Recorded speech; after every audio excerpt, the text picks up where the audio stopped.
A paz do Senhor, povo de Deus, louvado seja o nome do nosso Senhor Jesus Cristo. Mais um dia na gloriosa presença do Senhor, mais um Desperta Crente hoje, 1º de agosto de 2024. Seja Jesus para a vida de alguém hoje.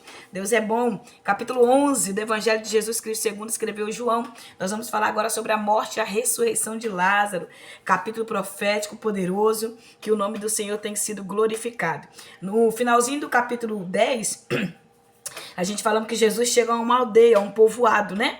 E esse povoado todo, eles creem em Jesus, eles aceitam a palavra do Senhor. E eles profetizam que João Batista profetizou, não fez muitos sinais, mas as profecias de João Batista estavam se cumprindo, porque Jesus era o Filho de Deus. E aquele povoado creu em Jesus.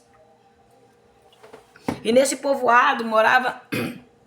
Nesse povoado que Jesus estava, não é o mesmo povoado que morava Lázaro, que morava Maria e sua irmã Marta. Quem é Marta e Maria? Aquelas que no capítulo 10 do Evangelho de Lucas, você vai ver que Marta é atarefada, Jesus chega com seus 12 discípulos, mais os 72 discípulos e mais uma multidão que o acompanhava, e Marta atarefada ali para poder prestar ali hospedaria para Jesus e atender a todos, e Maria aos pés aprendendo mais. Então é uma passagem muito poderosa também, que a gente vê no Evangelho de Lucas, no capítulo 10 também vai estar em Marcos, também vai estar aqui no alguns do Evangelho.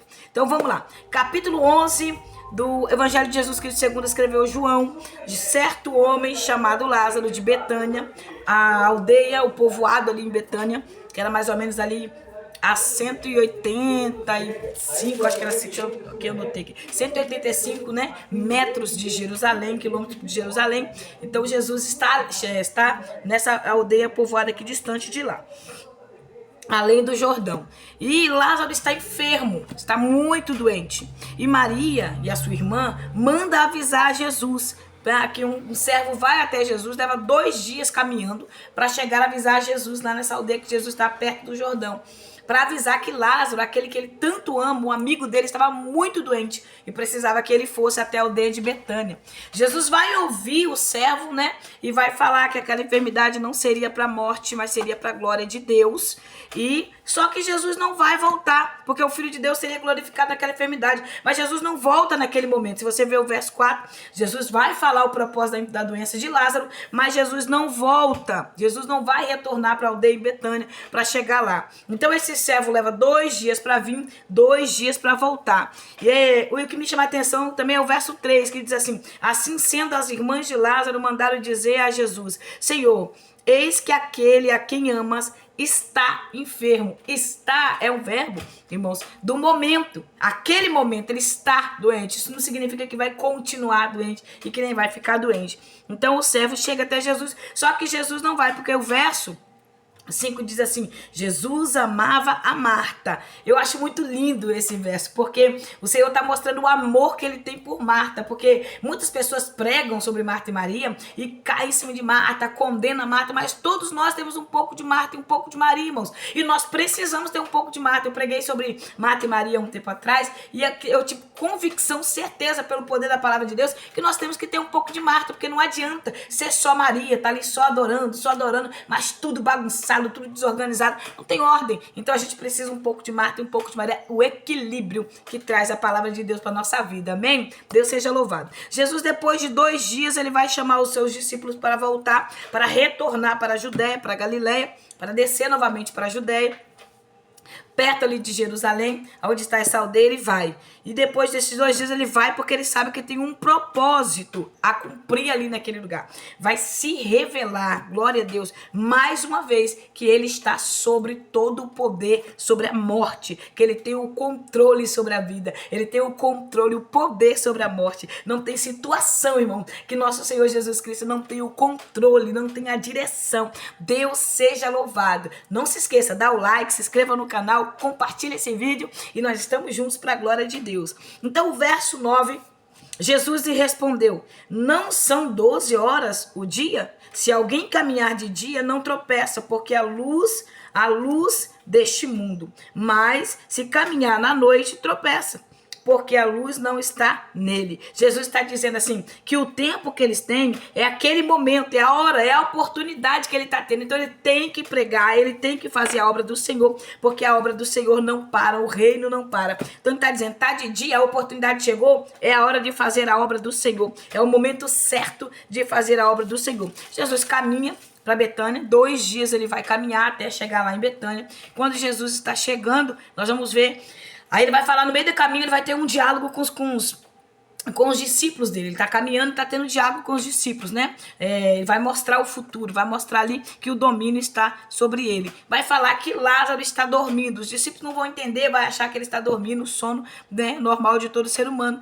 Mas o Senhor está explicando para eles que Lázaro dormia na morte, sim, mas seria por um propósito, que ele seria novamente acordado do sono, porque quem dorme em Cristo, irmão, tem a eternidade. Quem dorme em Cristo é os santos que dormem em Cristo, né? A morte, para nós, como conhecemos, ela passa da morte para a vida. Então nós dormimos e acordamos na vida com Cristo. Jesus está trazendo esse exemplo para os discípulos. Entretanto, Jesus havia falado da morte de Lázaro, mas os discípulos pensaram que Jesus estivesse se referindo ao repouso do sono, ao descanso.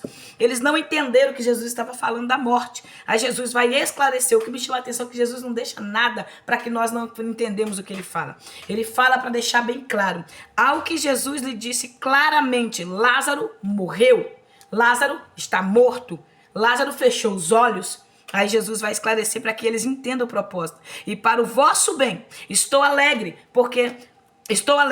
por não ter estado lá, para que agora possais crer. Sendo assim, vamos ter com ele. Jesus está dizendo, eu estou alegre não pela morte de Lázaro, eu estou feliz porque vocês vão conhecer o poder de Deus. Estou feliz porque vocês vão ver o que o Senhor vai fazer para que o nome dele seja glorificado e para que os discípulos cresçam, porque todos esses 3 anos que os discípulos caminhavam com Jesus, via prodígios, maravilha, ressurreição, via o Senhor falar, via o Senhor amaldiçoar a planta que não dava fruto. Tudo que eles viram foi para que depois de Jesus ser assunto ao céu, eles cresce poderosamente e vivesse extraordinariamente o que esses discípulos viveram. Um ministério poderoso na presença do Senhor. Tanto que a maioria deles tiveram a morte como os mártires, com um sofrimento. Somente João não, porque havia uma profecia sobre João para se cumprir, mas morreu na velhice, né? De velhice. Mas isso também não é isento que teve algumas doenças, algumas coisas no corpo. Mas os outros discípulos morreram tudo de mártires. Pedro, ele tem uma morte que ele não aceita ser crucificado de cabeça para cima, mas ele preferiu ser crucificado de cabeça para baixo, porque ele não se achava digno de morrer como morreu o seu Senhor, como o seu Salvador. Isso é fé inabalável. Então Jesus está preparando o coração dos discípulos para ter essa fé poderosa em Deus. Jesus está alegrando-se, não porque da morte de Lázaro, mas a alegria de Jesus era porque iria se cumprir mais uma maravilha que o nosso Deus estava preparando. Aqui Tomé vai ouvir isso, Dídimo, que é Tomé, e vai dizer assim, mas Senhor, ele entendeu e lembrou que quando Jesus saiu de lá, Jesus estava correndo o risco de ser apedrejado. Se a gente lê o capítulo 10, Jesus quase foi apedrejado. Não foi apedrejado porque não era o momento. Então Tomé vai dizer com os seus companheiros, vamos também para com eles, porque assim morreremos lá. Tomé está sendo boca de Deus para profetizar que quando Jesus voltasse para a Judéia, Jesus seria preso e todo o mártir começaria. A partir desse capítulo 11 aqui, desse momento, Jesus agora está caminhando para a cruz. Jesus está caminhando para o seu propósito. Então Tomé, Dídimo, vai profetizar agora que quando ele voltasse para a Judéia, ele seria preso, seria julgado e seria morto para cumprir a promessa. Aleluia! Então ele vai ser a boca do Senhor aqui para cumprir. Aí Jesus, ao chegar Jesus lá, depois de 4 dias, em Betânia, que ficava próximo de Jerusalém, 185 estádios aqui, que é metros, né? Jesus chega lá, os judeus que não acreditavam vai agora acreditar que Jesus é o Filho de Deus. E mais almas vão se converter depois desse propósito maravilhoso aqui do Senhor Jesus. E eles criam que depois de 4 dias da pessoa morta, a alma saía do corpo e não haveria mais como ressuscitar aquele corpo. Então até 3 dias tinha ressurreição. Mas passar de 3 dias não teria ressurreição. É por isso que Jesus, quando ele é assunto à cruz, que ele morre, ele passa 4 dias. Por quê? Com um propósito de quebrar aquele rito religioso, de quebrar aquela misticidade aquele misticismo que eles acreditavam que depois de 4 dias a alma não poderia retornar para o corpo. Então por isso que Jesus vem depois de 4 dias para ressuscitar Lázaro e também apontando para a sua morte, para a sua morte vicária na cruz, apontando que depois de 4 dias ele ressuscitaria o primeiro de muitos. Louvado seja Deus. Porque Lázaro vai ressuscitar, mas Lázaro também vai morrer. O filho da viúva de Naim vai ressuscitar, mas depois também morreu. Mas Jesus não, está vivo para os séculos dos séculos. Aleluia. E muitos dentre os judeus tinham vindo juntar-se ao grupo. Para quê? Para chorar, para consolar as irmãs que estavam em sofrimento. Meus amigos, né, foram visitar. É assim que acontece. Até tem velórios que até pessoas que nunca viu o defunto, nunca viu a pessoa morta, vai lá. Ah, você conhece? Não, não conheci não, mas eu vim porque conheço fulano de tal, vim cá porque fulano de tal conhece, né? Então aqui estava acontecendo isso. Pessoas que foram para consolar, mas nem conhecia Lázaro, mas estavam ali para consolar o sofrimento daquele momento. Assim que Marta ouviu que Jesus estava a caminho, saiu ao encontro. Maria, no entanto, ficou sentada, porque no momento de dor, no momento de luta, no momento de sofrimento, nós reagimos e mostramos a nossa natureza, mostramos quem nós somos, mostramos que está sendo gerado. Porque na guerra a gente mostra quem a gente é de verdade. Então Maria, quando ouviu que Jesus estava chegando, Marta ouviu, Marta saiu correndo para encontrar o Senhor, e quando chegou perto de Jesus, ela disse: Senhor, se estivesse aqui, meu irmão não teria morrido. Já estava passando para Jesus uma responsabilidade, né? Se o senhor estivesse aqui, meu irmão não teria morrido. Como o senhor não veio, meu irmão morreu. Aí nós vamos ver agora a diferença de 2 encontros. Nós vamos ver o encontro de 2 mulheres com Jesus e 2 reações. Porque a minha reação pode não ser a sua reação. A sua reação pode não ser a reação da sua irmã. Cada um de nós temos uma reação diferente e reagimos no meio da dor diferente. Nem todos vão reagir igual, nem todos vai ter o mesmo mover, nem todos vai ter o mesmo jeito de agir no meio da dor, da perda. É por isso que eu sempre falo, a dor com Deus é pedagógica, a dor com Deus é tratamento para nós. Então Marta vai se prostrar, mas sei que mesmo agora, aqui, no mesmo momento de incredulidade, aquele cenário que ela entrou na incredulidade, que ela falou assim: se o senhor estivesse aqui, meu irmão não teria morrido. Na mesma hora, no verso 22, ela fala: mas sei que mesmo agora, seja o que for que pedires a Deus, ele te dará. Então quer dizer, o período foi de incredulidade, mas na mesma hora ela recupera a consciência e ela fala: não, eu estou falando com o Filho de Deus. Aí ela já atribui ao Senhor a autoridade e diz: eu sei que se orares a Deus, ele vai fazer, ele vai realizar. Então aqui ela novamente, ela tem fé novamente, ela perde a fé e novamente recupera a fé. Há momentos, irmãos, que nós entramos em alguns cenários que faz isso com a gente.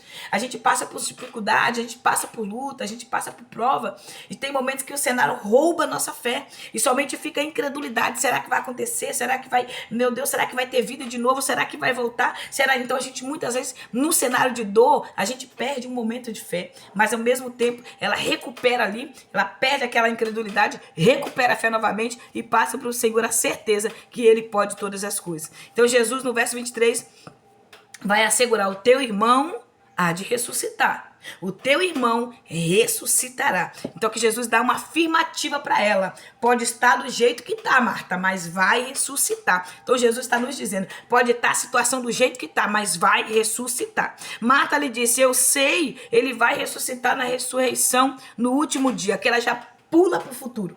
Marta é tão ansiosa que no hoje ela não está acreditando na transformação, no verso 21. No hoje, no agora, ela não está acreditando no milagre. Não tem como. Aí no verso 24, ela já dá um pulão lá para o futuro. Está dizendo: eu sei, na ressurreição ele vai ressuscitar. Eu creio, no último dia ele vai ter a salvação. Jesus então assegurou a ela novamente. Jesus agora esclarece para Marta novamente. O verso 25, Jesus está esclarecendo: eu sou a ressurreição e a vida. Aquele que crê em mim, mesmo que morra, viverá. Jesus está mostrando para ela que aquele que está nele não morrerá eternamente. Terá uma eternidade com Jesus. Ele é a vida. Então, se você está em Deus, Deus te deu vida. Ele está dizendo para Marta: Marta, eu sou a vida. Eu tenho o poder, eu tenho a autoridade de trazer novamente Lázaro à vida. Ele vai ressuscitar. E todo aquele que crê em mim não morrerá eternamente. Tu crê nisso? Ele pergunta: tu crê? Agora, Senhor, tem momentos que o Senhor prova a nossa fé.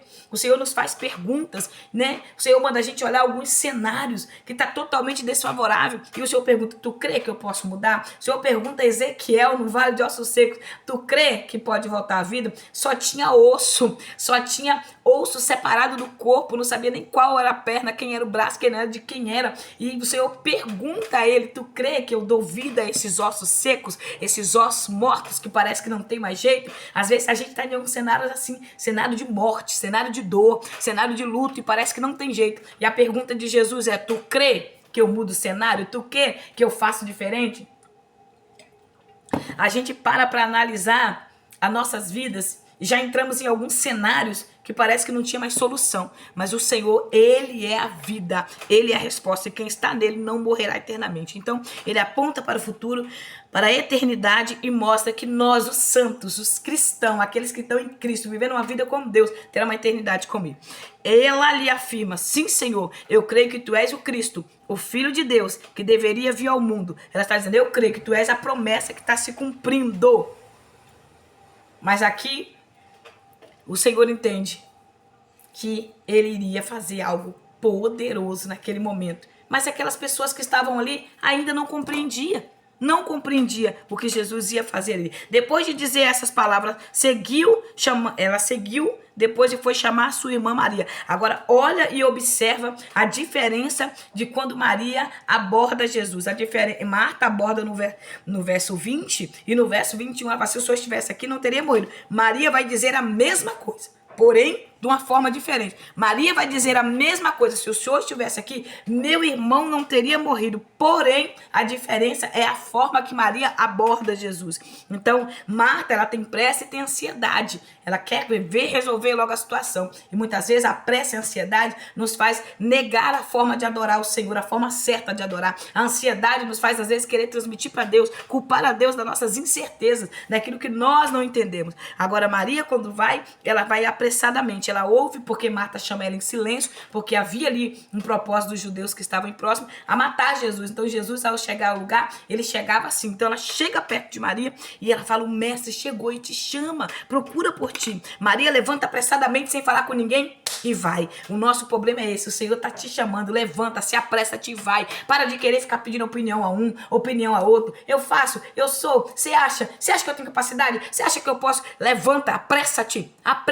escapa pela tua vida. Vá, faça aquilo que o Senhor designou para que você faça. Jesus, então, havendo encontrado esse povoado, mas ainda não tinha encontrado onde encontrava Marta. Jesus não tinha nem entrado dentro do povoado, o verso 30. E Marta já tinha saído correndo já para falar com ele. Então, quando Maria chega no verso 32, então Maria chegou ao lugar onde Jesus estava. Vendo-o, postou-se aos seus pés, aleluia, e desabafou: Senhor, se estivesse aqui, meu irmão não teria morrido. Preste atenção, a forma que Maria chega ao lugar que Jesus está, se prostra, adora primeiro e depois ela ora, desabafa, fala com o Senhor: se o Senhor estivesse aqui, Senhor, meu irmão não teria morrido, meu filho não teria morrido, meu esposo não teria morrido, a minha casa não teria se perdido. Se o Senhor estivesse aqui, o Senhor teria feito algo por mim. Então a diferença, irmãos, de chegar até Jesus é essa, é a adoração. Ela chegou, se prostrou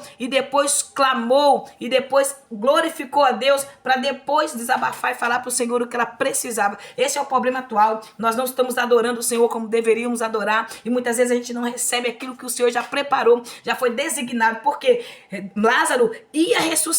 O verso 23, o Senhor afirma para Marta: teu irmão vai ressuscitar. Então quer dizer, o milagre vai acontecer, independente do que vier acontecer, vai acontecer o que Deus falou que vai acontecer. Porém, é a nossa forma de adorar que tem atrasado aquilo que nós precisamos receber da parte de Deus. É a forma que nós estamos cultuando, é a forma que nós estamos adorando, é a forma que nós estamos se prostrando diante do Senhor, é a forma que nós estamos servindo a Deus, que muitas vezes é relaxadamente, de qualquer maneira. Eu sei que os dias estão difíceis, eu sei que os dias atuais seriam dias trabalhosos, como a palavra diz. O Senhor usou a boca de Paulo para falar a Timóteo que os últimos dias seriam dias trabalhosos, não seriam dias fáceis de servir a Deus. Nós estamos na pior geração de crente, irmãos, e eu não tenho medo de dizer isso. Estamos vivendo a pior geração de servos, pessoas que não têm propósito, que não têm alvo, que não quer servir de verdade. E quando tem os que servem de verdade, eles são impedidos de viver uma vida de verdade com Deus. Eles são impedidos de viver uma vida com sinceridade. E alguns desses servos fiéis estão sendo jogados para fora, para não viver uma vida com intensidade com Deus.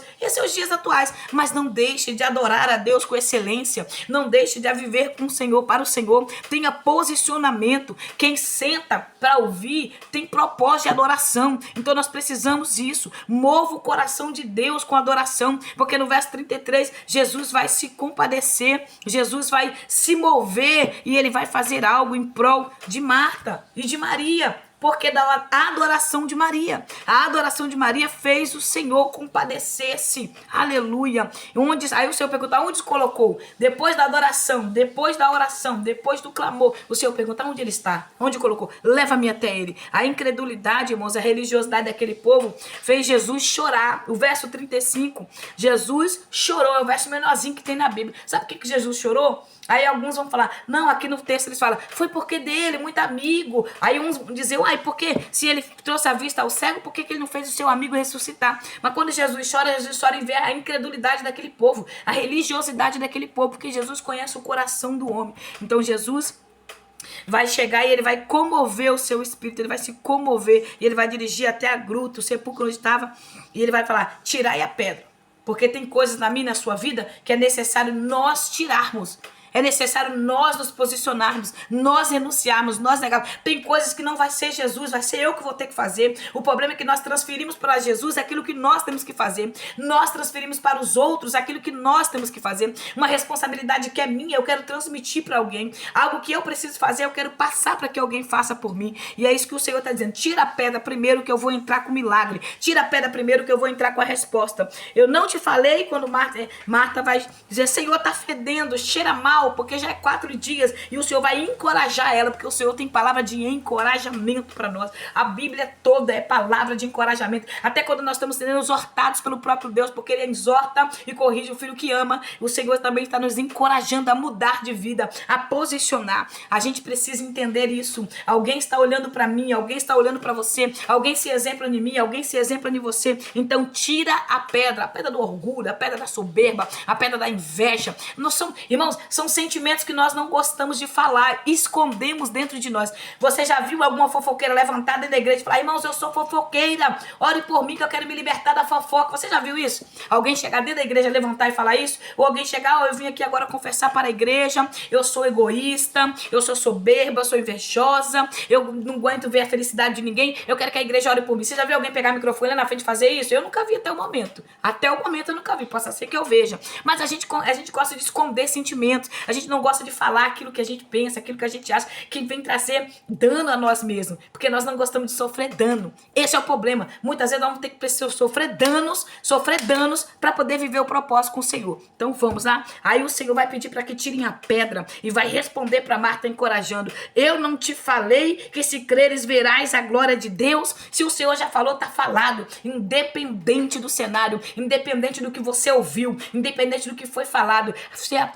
se apegue na promessa. É isso que o Senhor está trazendo para nós hoje. Se apegue na promessa e não desista daquilo que o Senhor falou. E o Senhor vai orar a Deus em voz muito alta e vai falar, agradecendo a Deus, porque o Senhor vai revelar e vai fazer coisas grandes. E ele fala, vai pedir pelas pessoas que estão em volta, porque aquelas pessoas verão um grande milagre e muitas vão se converter. Então o Senhor, tudo que ele faz é em prol da gente, é em prol de nós. Tudo que ele fez foi em prol da humanidade, foi em prol dos servos e das servas do Senhor. E ele vai gritar em voz alta, Lázaro, vem para fora. Mas depois que ele dá ordem para Lázaro vir para fora, Lázaro vai se levantar para sair para fora. E então o verso 44 diz assim, o homem que havia morrido saiu da gruta, tendo os pés e as mãos atados, com faixas de linhos e rosto envolvido com um pano. Jesus orientou, retirai as faixas dele e deixai-o seguir. Ei, o Espírito de Jesus dá vida, mas é a igreja que vai lapidar, a igreja que vai tratar, é a igreja que vai ajudar, é a igreja que vai ensinar, é a igreja que vai encorajar. Jesus vai tirar, vai repreender a morte, vai dar vida, mas nós temos também as nossas funções a fazer, abraçar, cuidar, orientar, ministrar a palavra, amar de verdade, e muitas vezes é esse papel que a gente não estamos querendo fazer como igreja, orientar, abraçar, cuidar, zelar. Muitas vezes a gente não está fazendo esse papel. O Espírito de Jesus dá vida, traz vida novamente, mas nós precisamos cuidar e abraçar. Aqui, depois de Jesus ressuscitar Lázaro ali na Palestina da Judéia, Depois deles ver aquilo que aconteceu, o grande milagre aconteceu naquele lugar, muitos creram. Aí começa a trama agora para matar Jesus. Até então eles perseguiam, até então eles estavam tentando parar, até então eles xingavam, defamavam. Mas aqui agora vai haver um propósito. Caifás agora vai usar a boca, Deus vai usar a boca de Caifás para poder profetizar que Jesus morreria pela nação, pelo povo, que Jesus ia morrer por toda a humanidade. O Senhor usa a boca de Caifás para profetizar. E a partir do verso 53, a partir daquele momento, eles agora querem tirar e decretam a morte de Jesus. Mas eles não sabiam, eles também estavam sendo usados para um propósito maior, porque até o seu inimigo está sendo usado para o propósito de Deus na sua vida. Até eu costumo dizer que essas pessoas são professores para nos ensinar, são pessoas que Deus levanta para nos perseguir, para nos caluniar, para nos defamar, para tentar degredir a nossa imagem, para falar coisas que a gente não faz, para poder o nome do Senhor ser glorificado, para poder o nome do Senhor ser exaltado. Tudo que você está vivendo vai glorificar o nome do Senhor. Até essa dor, esse luto, essa perda, esse amigo falso que veio ao teu lado, porque Satanás, quando quer parar alguém, ele coloca um amigo falso do lado para tentar impedir o crescimento. Até isso que você está vivendo, se desemprego, essa escassez, tudo será para glorificar o nome do Senhor. Pode observar todos os homens e mulheres de Deus que têm um testemunho muito profundo, que têm experiência extraordinária com Deus.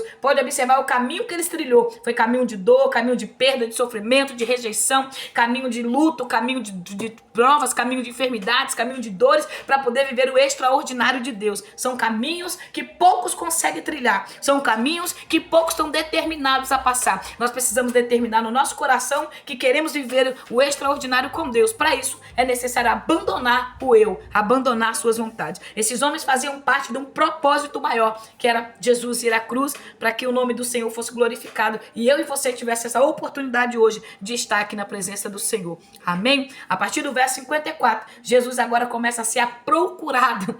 Ele é procurado agora por todos, porque a ordem dos chefes dos sacerdotes ali, os fariseus, na sinagoga, a ordem deles era que se alguém soubesse ou visse Jesus, era para denunciá-lo, porque o propósito agora era prender Jesus para levar à morte. Amém? Glória a Deus por esse capítulo poderoso, por esse capítulo que Deus trouxe vida, alegria, certeza, convicção da fé. Então, fica com essa palavra. Se creres, verás a glória de Deus. Mas você precisa crer. Não duvide, não oscile. Não fique como muitos estão. Uma hora crê, outra hora não crê. Uma hora sobra, outra hora desce. Uma hora abraça, outra hora deixa de crer. Tem pessoas que estão assim na fé. Uma hora está oscilando. Igual a Maria aqui no verso, igual a Marta no verso 21. Primeiro culpa Jesus, depois crê em Jesus. E aí sim vai. Muitos de nós estamos assim, vivendo oscilando na fé. Hoje eu tô crendo, amanhã eu já não tô crendo nada. Hoje eu tô acreditando, amanhã eu já não tô acreditando. Um pregador prega uma mensagem, hoje eu creio naquela mensagem, aí depois eu já não creio mais, já deu tudo, vidando de tudo. Então, tenha certeza, convicção, firmeza da sua fé.